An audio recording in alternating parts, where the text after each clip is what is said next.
Bonjour chers élèves, j'espère que vous allez bien.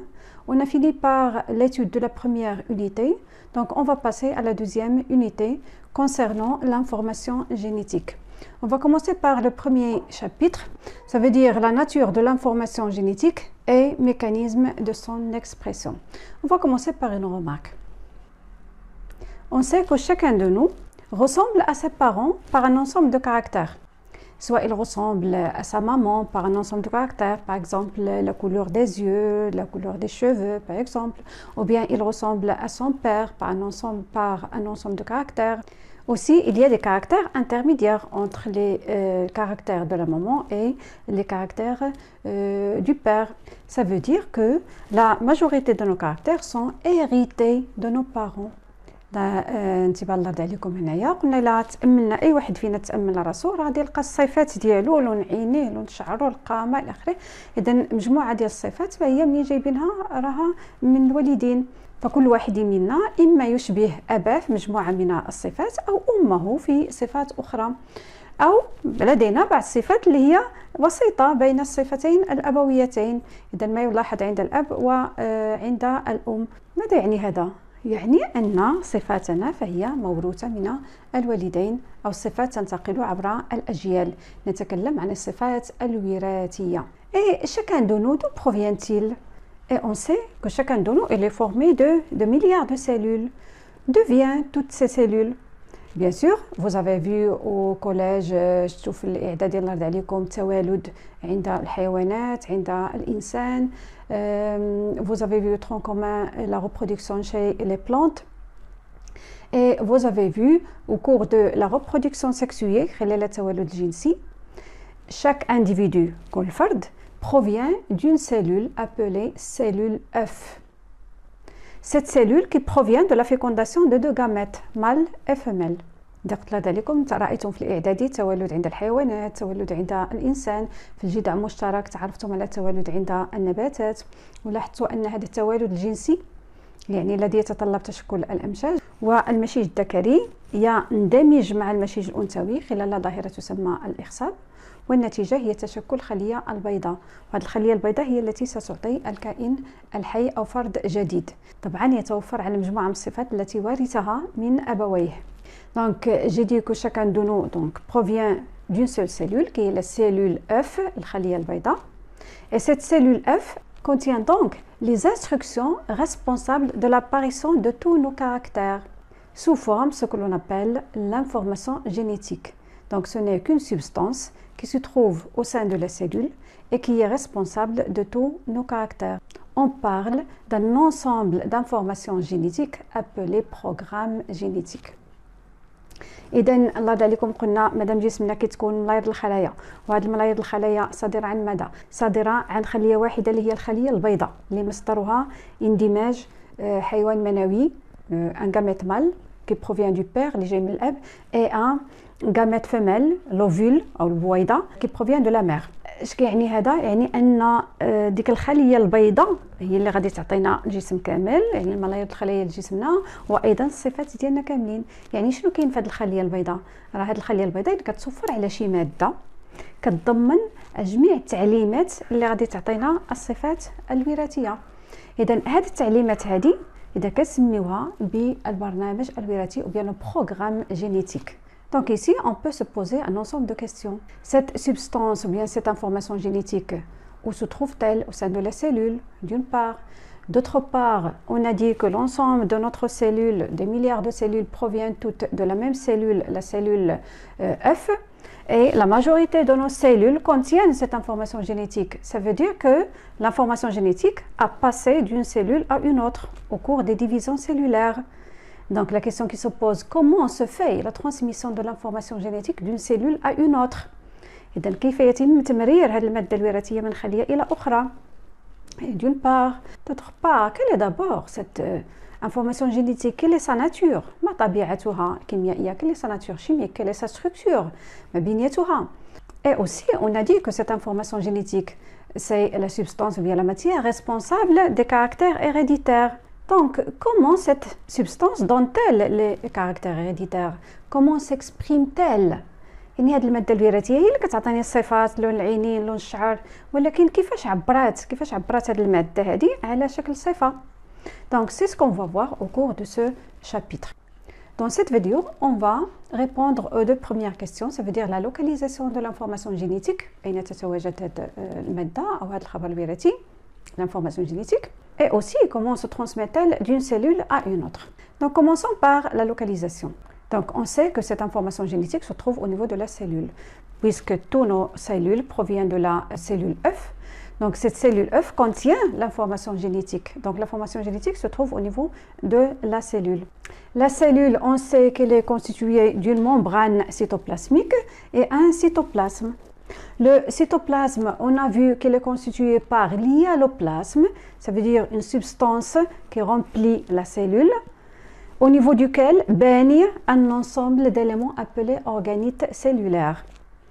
إذا عرفنا على أن الخلية عرفتوها من الإعدادي، on a vu aussi au cours du premier chapitre que la cellule est formée كنا مكونة من غشاء la membrane cytoplasmique et le cytoplasme. وهذا الcytoplasme فيه واحد المادة اللي سميناها l'hyaloplasme et aussi des éléments appelés organites cellulaires. Parmi ces organites, on a vu les mitochondries et aussi le noyau. À partir des expériences qu'on a vues au cours des activités d'apprentissage en classe, on a déduit que l'information génétique se trouve au niveau du noyau. إذن هذه المادة الخبر الوراثي l'information génétique كاينة في النويو نواة الخلية. On va voir la structure, bien l'ultrastructure du noyau. Donc observez ici, on a ici un noyau. Le noyau, comme vous le constatez, il est entouré d'une membrane aussi, appelée membrane nucléaire. La membrane nucléaire.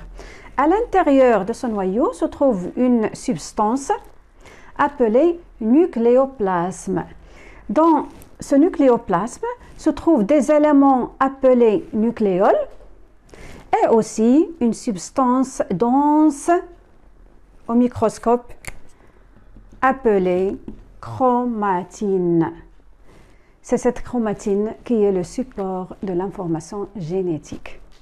إذا قلنا بالنسبة للخلية كتضم نواة، داخل النواة كاين واحد المجموعة ديال العناصر من أهمها اللي غنعقلوا عليه هو لا كروماتين، وهاد لا كروماتين هي المادة الوراثية، إذا هي دعامة الخبر الوراثي bien le support de l'information génétique.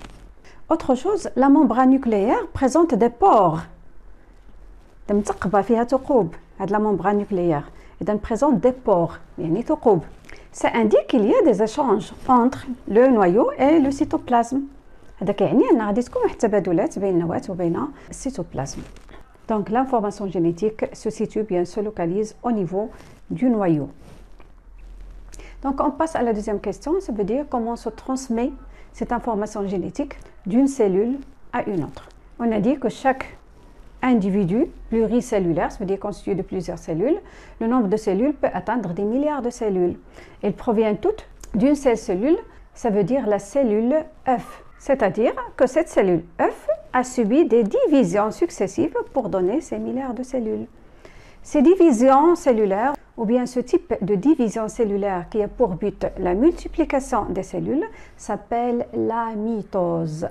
قلنا أن الكائنات عديدة الخلايا، إذا بصفة عامة كل فرد يعني كل متعدي كل جسم فهو يتوفر على العديد من الخلايا، ممكن أن تصل إلى الملايير، وهذه الملايير الخلية مصدرها ماذا؟ خلية واحدة اللي هي الخلية البيضاء. هذا يعني أن الخلية البيضاء بعد تشكلها تدخل مباشرة في انقسامات متتالية اللي هي سميتها في الجذع المشترك باللاميتوز، انقسام خلوي غير مباشر بين لاميتوز. Sachant que la plupart de nos cellules contiennent cette information génétique, ça veut dire que cette information génétique passe d'une cellule à une autre au cours des divisions cellulaires successives. Donc, comment se fait cette transmission de l'information génétique? Pour répondre à cette question, donc, on doit étudier quoi? Bien sûr, on doit étudier la mitose, les étapes de la mitose. إذا نعاود ذكرت على أن قلنا كل خلية جسمنا راه مصدرها ماذا؟ مصدرها خلية واحدة اللي هي الخلية البيضاء، وعلما أن أغلبية خلايا جسمنا فهي تتوفر على الخبر الوراثي لانفورماسيون جينيتيك، يعني ملي غادي تكون جات من الخلية البيضاء. هذا كيعني أن الخبر الوراثي بين سيت انفورماسيون جينيتيك راها كتمر من خلية إلى أخرى au cours des mitoses خلال الانقسامات الخلوية غير المباشرة المتتالية. وهذا التكاثر الخلوي طبعا كتعرفوا انه يهدف الى نمو الكائن الحي من جهه وتعويض الخلايا الميته. اذا بوغ رونوفلي لا سيلول مورت اللي كتعرف ان ملي كتغسل راه شنو كتحيد خلايا ميته ديال الجلد، القشره ديال الشعر خلايا ميته، الخلايا ديال الدم بحال الكريات الحمراء والصفائح الدمويه لي غلوبيل روج لي بلاكيت سانغين il meurt et se renouvelle تتجدد. Donc on passe aux étapes de la mitose. La mitose se déroule en 4 étapes essentielles. La première étape, c'est la prophase. On va commencer par l'étude de la mitose chez une cellule végétale. Et vous avez vu la dernière année pour les sciences expérimentales, vous avez vu la cellule végétale chez l'oignon. Et vous avez constaté que la cellule végétale a une forme géométrique. Cette forme géométrique est due à quoi? Elle est due à la présence d'une paroi squelettique. Comme son nom l'indique, il s'agit d'un squelette externe de la cellule. Il est formé essentiellement par une membrane appelée membrane cellulosique.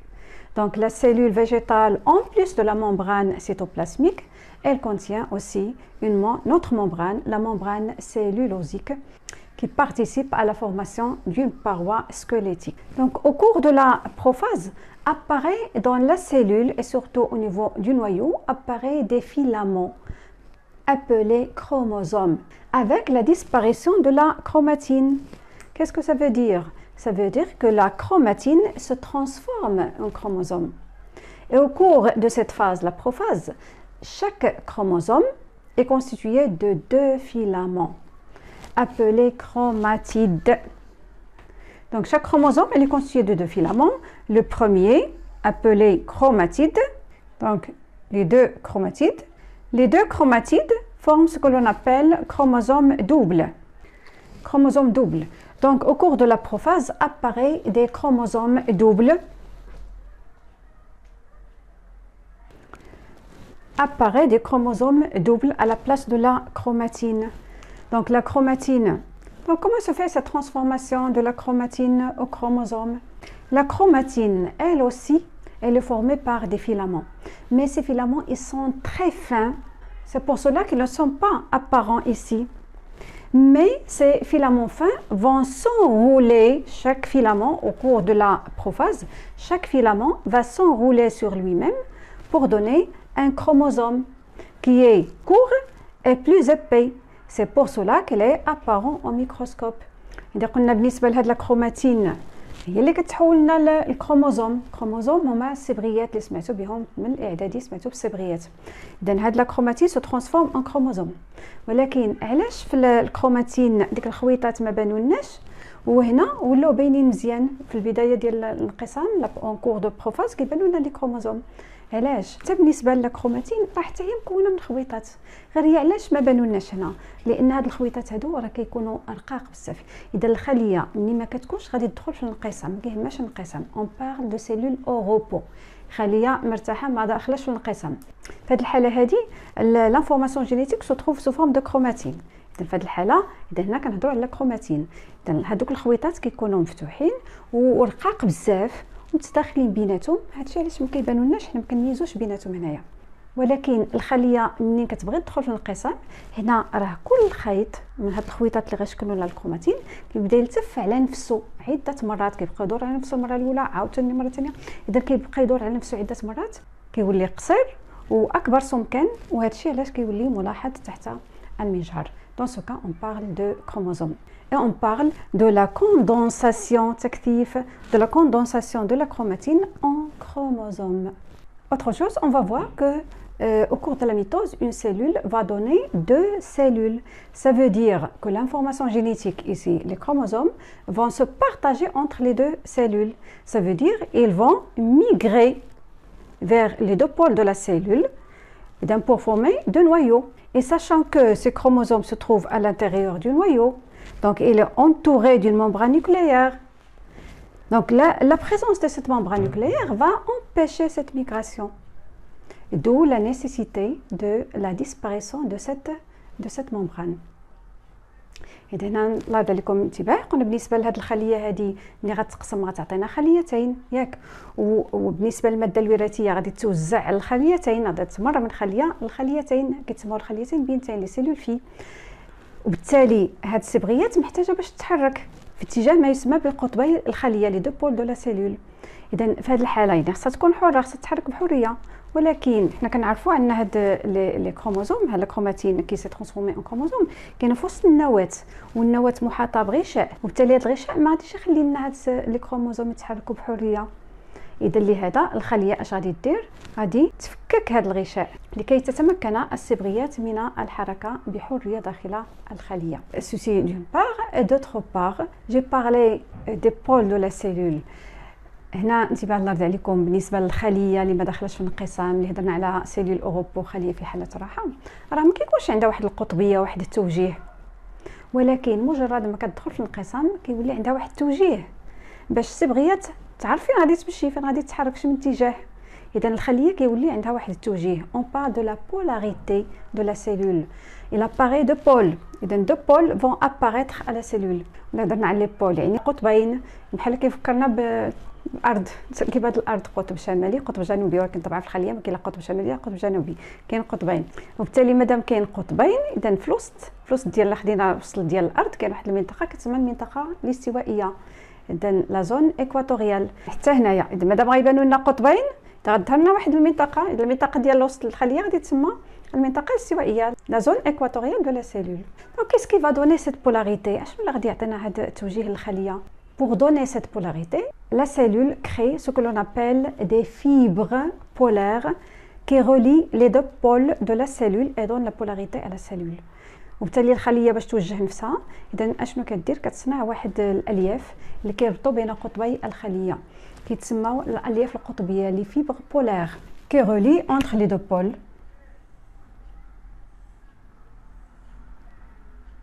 Donc c'est la prophase. Après la prophase, la deuxième phase c'est la métaphase. La métaphase بالعربيه كتسمى منطقه استوائيه، وهنا كنسمع من استوائيه يعني كاين منطقه وسط الخليه. اذا ماذا يحدث على مستوى وسط الخليه؟ اذا بالنسبه لهاد الصبغيات غتموضع عندنا في المنطقه الاستوائيه للخليه.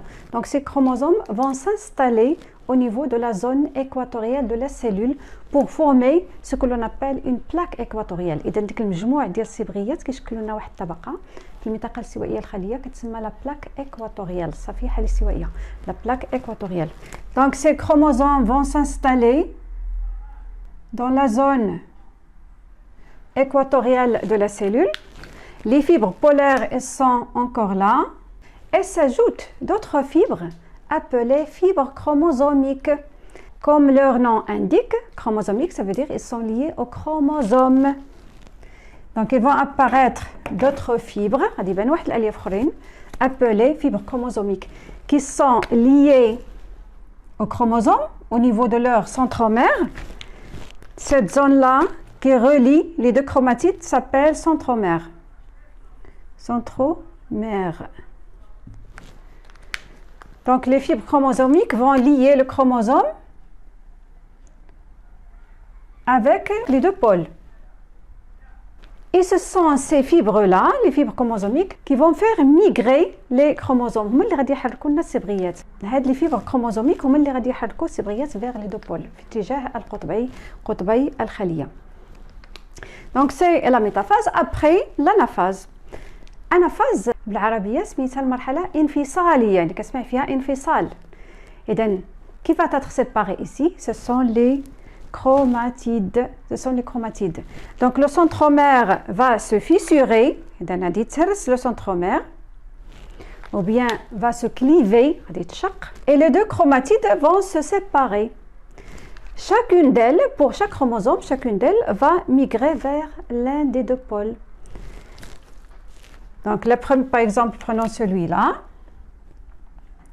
La première chromatide, la deuxième chromatide. Donc, ils se sont séparés. Pour le deuxième chromosome, même chose. Et ils vont migrer vers les deux pôles. Qui va les faire migrer? C'est les fibres chromosomiques qui vont subir un raccourcissement vers le pôle.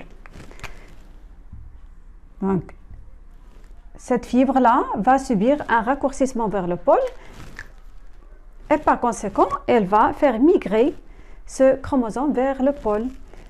Même chose par rapport aux autres chromatides. Mais ici, une fois les chromatides séparés,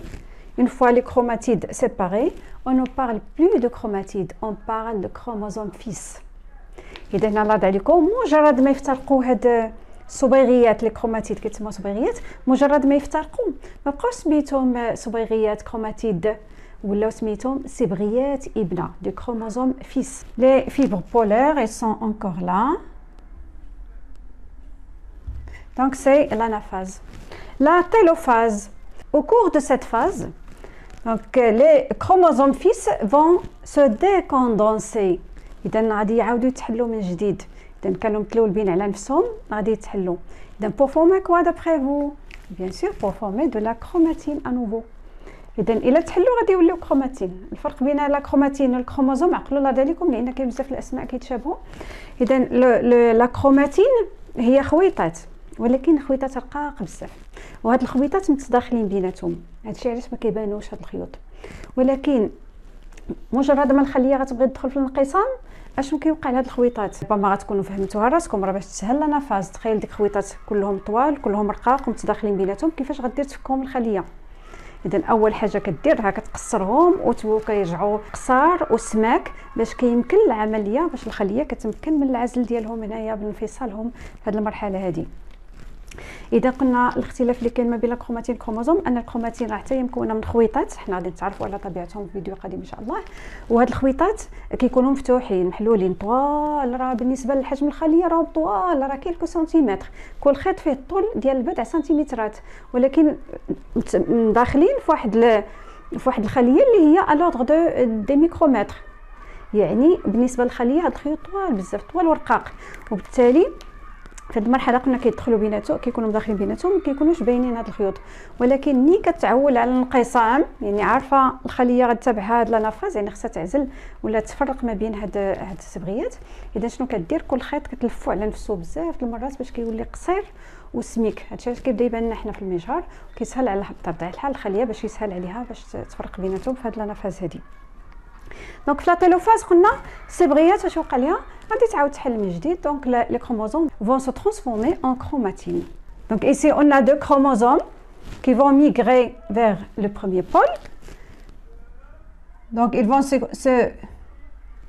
chaque chromosome va se condenser. Donc chaque chromosome va se décondenser pour former la chromatine à nouveau.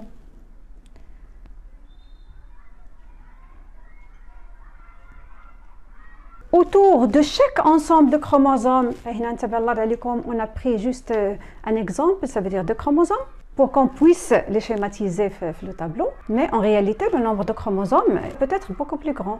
Par exemple, chez nous, à l'intérieur de chaque cellule, il y a 46 chromosomes. إذا الله عليكم هنا خدينا جوج ديال الصبغيات جوج كروموزوم غير باش يسهل علينا نرسمو في السبوره لان هادشي ضيق، ولكن هي في الواقع راه ممكن يكون عدد الصبغيات اكبر بكثير سواء عند الحيوانات سواء عند النباتات. الا خدينا عند الانسان مثلا عندنا 46 صبغي، طبعا ما يمكنليش نرسم هنا 46 طبعا عندي خليه نباتيه، ولكن بالنسبه للحيوانيات غادي يصعب علينا نرسمو 46 صبغي. اذا هادشي علاش مثلنا حنا غير جوج باش نفهموا شنو غادي يوقع. اللي غادي يوقع لهاد الجوج غادي يوقع ل 46 مثلا عند الانسان ولا عند كائن حي اخر اللي عنده عدد اكبر من الصبغيات. Donc autour de chaque ensemble de chromosomes, il va apparaître de nouveau la membrane nucléaire. Donc la membrane nucléaire va se créer autour de chaque ensemble de chromosomes et la formation de deux noyaux. Donc ce qui reste de la division, c'est le partage du cytoplasme entre les deux cellules. Et d'abord, le cytoplasme. Et la cellule végétale, pour qu'elle partage son cytoplasme entre les deux cellules, on parle de cellule fille, donc elle doit créer une nouvelle paroi qui va séparer les deux cellules. Cette paroi, elle contient à la fois les membranes cytoplasmiques pour chacune des deux cellules et aussi les membranes cellulosiques. La cellule n'a plus besoin des fibres, ni polaires ni chromosomiques, donc elles vont disparaître. Les deux types de fibres, les fibres polaires qui relient les deux pôles, plus les fibres chromosomiques qui relient les chromosomes aux pôles, constituent ce que l'on appelle le fuseau de division, ou bien fuseau mitotique ou bien fuseau achromatique. اذا مجموع هاد الالياف هادو كيشكلوا واحد المغزيل، الشكل ديالو بحال المغزيل، يعني واسعين من الوسط وكيضيق في هاد الجهه، كيضيق بحال شي مغزل، اذا شكل مغزيلي. اذا اون بار دان فيزو، هو المغزيل، مغزيل الانقسام، سواء فيزو دو ديفيزيون انقسام، سواء فيزو ميتوتيك دو لا ميتوز، soit fuseau achromatique, la lawni. Ainsi, on obtient deux cellules appelées cellules filles à partir d'une cellule appelée cellule mère. Comparons maintenant le nombre de chromosomes au niveau des deux cellules, entre elles et aussi entre les deux cellules et la cellule mère. Qu'est-ce que vous constatez? On est parti d'une cellule qui a deux chromosomes et on a obtenu deux cellules, chacune d'elles contient deux chromosomes. Ça veut dire que la mitose a conservé le nombre de chromosomes. إذا انتبه الله عليكم، هذا النوع ديال الانقسام هذا كيحافظ لنا على عدد الصبغيات، ماشي غير على عدد الصبغيات وانما حتى على نوع الصبغيات. الا عرفنا على ان لي دو كروماتيد سون ايدونتيك، هاد لي كروماتيد هادو راهم نسخه طبق الاصل بحال. et par conséquent on va obtenir chez les deux cellules les mêmes chromosomes avec le même nombre. إذا غادي نحصلوا على نفس الصبغيات وبنفس العدد entre les deux cellules filles et bien sûr et entre les cellules filles et la cellule mère, on a les mêmes chromosomes avec le même nombre. C'est pour cela qu'on dit que la mitose est une division conforme، يعني انقسام مطابق كيحافظنا على عدد الصبغيات وعلى الطبيعه ديالها وبالتالي على l'information génétique. Dans la vidéo prochaine, Inch'Allah, on va voir la mitose chez la cellule animale en comparaison avec la cellule végétale. On va voir les différences qu'il y a entre les deux cellules. Et aussi, on va voir ce que l'on appelle un cycle cellulaire et son intérêt dans la conservation de l'information génétique. إذا في حصة مقبلة إن شاء الله، يعني فيديو قادم إن شاء الله، غادي نتعرفوا على هذا الانقسام هذا ولكن عند خلية حيوانية باش نعرفوا فين كاين الاختلافات، وغادي نتعرفوا على واحد الدورة كتسمى الدورة الخلوية ونشوفوا الأهمية ديالها في الحفاظ على عدد الصبغيات وعلى النوع ديال هاد الصبغيات، يعني على الخبر الوراثي وديال لافورماسيون جينيتيك. الا شفنا الملاير ديال الخلايا اللي كتكون الجسم ديالنا، اذا كل الخلايا اللي عندها النواه، لان كاين بعض الخلايا ما فيهمش النواه بحال الكريات الحمراء، لي غلوبول روج، بحال لي بلاكيت سونغين، الصفائح الدمويه، هادو ما فيهمش نواه. اذا لا استثنينا الخلايا اللي ما فيهاش النواه، الخلايا اللي فيها النواه كلها فيها 46 صبغي. الا استثنينا ايضا الامشاج حاجه اخرى غادي نشوفوها في الدرس الجاي ان شاء الله. اذا بالنسبه للخلايا اللي كتشكل الجسد، on parle des cellules somatiques، يعني خلايا الجسد، هاد الخلايا فيها 46 صبغي. اذا خدينا انسان مثلا، كل خليه فيها 46 صبغي، ولا قارناها مع الخليه الاولى، الخليه البيضاء، حتى هي كانت فيها 46 صبغي. يعني واخا هاد الخليه البيضاء تقسمت بزاف ديال المرات باش تعطينا لي مليار دو سيلول كو فورم نوتر كور، هاد لو نومبر دو كروموزوم et même la nature de l'information génétique a resté constante. On va voir comment cette information génétique reste constante au cours des cycles cellulaires. Donc l'information génétique responsable des caractères héréditaires se localise dans le noyau. Le noyau est un organite cellulaire entouré d'une membrane nucléaire contenant des pores permettant des échanges entre le noyau et le cytoplasme. Le noyau contient de la chromatine et un ou plusieurs nucléoles. Le corps humain est constitué des milliards de cellules provenues toutes de la même cellule, la cellule œuf. Les cellules se multiplient grâce à un phénomène biologique, la mitose. Chez la cellule végétale, la mitose se déroule en 4 étapes. La prophase, la chromatine se condense en chromosomes à 2 chromatides, disparaissant des nucléoles et de la membrane nucléaire, apparition des fibres polaires entre les deux pôles de la cellule. La deuxième phase, c'est la métaphase. La condensation des chromosomes est maximale au cours de cette phase. Alignement des chromosomes sur le plan équatorial de la cellule formant ainsi la plaque équatoriale. Apparition des fibres chromosomiques reliant les chromosomes avec les deux pôles de la cellule et formant avec les fibres polaires ce que l'on appelle le fuseau de division ou bien fuseau achromatique. La troisième phase, c'est l'anaphase, clivage, des centromères et séparation des chromatides de chaque chromosome. Migration des chromatides, qui sont dits chromosomes fils, vers les pôles de la cellule. La quatrième étape, la télophase. Pendant cette étape, les chromosomes reviennent à l'état de chromatine, ça veut dire se décondensent, avec réapparition des nucléoles et de l'enveloppe nucléaire, disparition du fuseau de division, ainsi se divise le noyau. Le cytoplasme se divise par construction de nouvelles membranes cytoplasmiques et squelettiques dans la partie moyenne de la cellule mère. Ainsi se forment deux cellules filles avec même nombre de chromosomes que la cellule mère. L'information génétique se transmet d'une cellule à une autre au cours de la mitose sous forme de chromosomes. Donc, l'information génétique se transmet d'une cellule à une autre au cours de la mitose sous forme de chromosomes. J'espère que c'est bien clair et à bientôt.